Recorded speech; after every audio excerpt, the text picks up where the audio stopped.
If you're Irish, I'm very sorry for the way that I'm about to butcher all of these pronunciations.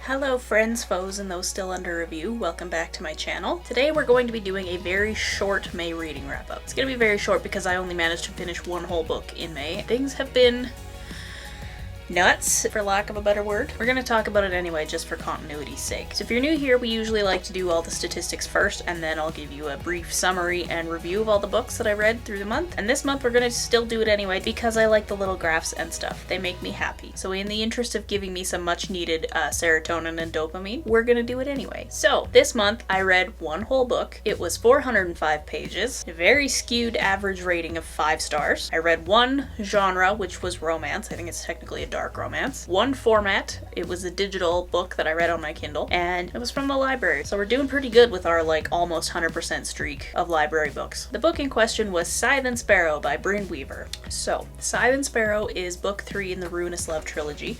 The first two being Butcher and Blackbird and Leather and Lark. We talked about Leather and Lark in my giant first quarter reading wrap up, so if you are looking for a little bit of context there, go back. So if you're new to the series, it's about 3 Irish brothers. They have a vested interest in making sure that bad men get what's coming to them, I'll say. The third book deals with the youngest brother, Fionn.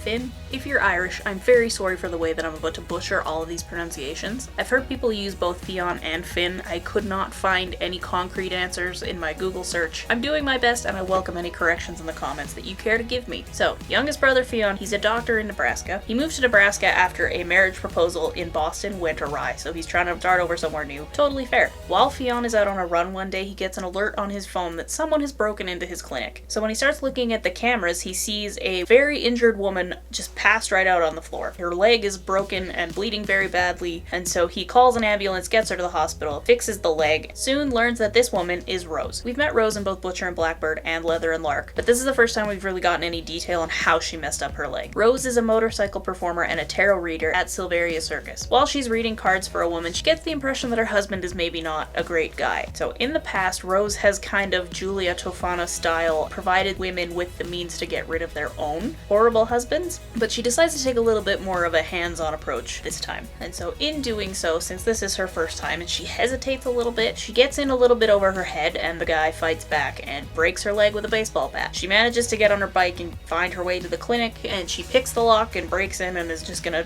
find some first aid supplies, fix herself, and go on her merry way. It's not exactly how that works out. So being that Rose obviously can't perform in the state that she's in, Silveria Circus kind of leaves her behind. The circus manager's like, yeah, you can catch up with us on the road later. He's a very great guy. He's been looking after her for a very long time, but he's like, you need to stay here and get well because, you can't do your job if you, come back too early. So Fionn suggests that Rose moves into his house while she recovers so she doesn't have to navigate the stairs on her motorhome and all that, and he can kind of keep a closer eye on her, make sure that everything's healing the way it should be, and she'll be on the road in no time. And so they kind of have some forced proximity, and they obviously, as we have seen in other books, fall madly in love. And so while they're living together, they kind of have to grapple with their feelings for one another that they can't quite figure out, and also the fact that this guy that Rose attacked with a fistful of cocktail skewers kind of wants a pound of flesh because now he's missing an eye and he's kind of pissed about that. So they have to figure out how to keep Rose safe while she's recovering so that she can, be on her way. If you read Leather and Lark, you kind of know that book kind of ends on a cliffhanger with regards to Rose, so you figure out what happens to her at the end of the book. So I'm going to leave the summary there.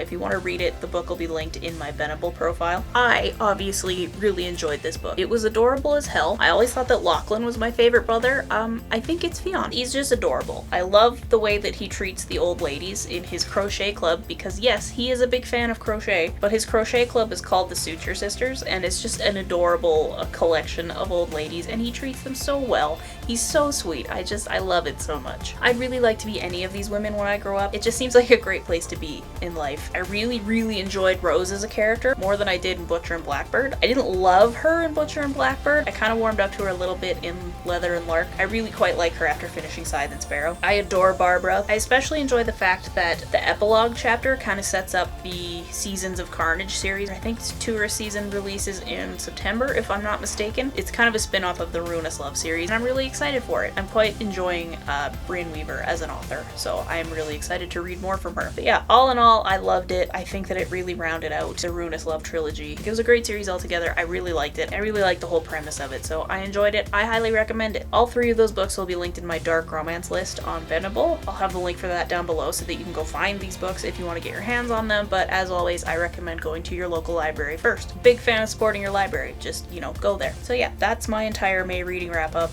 Short and sweet this month. I'm really hoping that now things have calmed down in my life a little bit, I can catch up on some of the stuff that I have been neglecting. Yeah, that's it from me today. If you like this video, give it a thumbs up. Consider subscribing if you'd like to see more from me. I will see you guys in the next one. So in the meantime, stay safe and enjoy your book. Bye.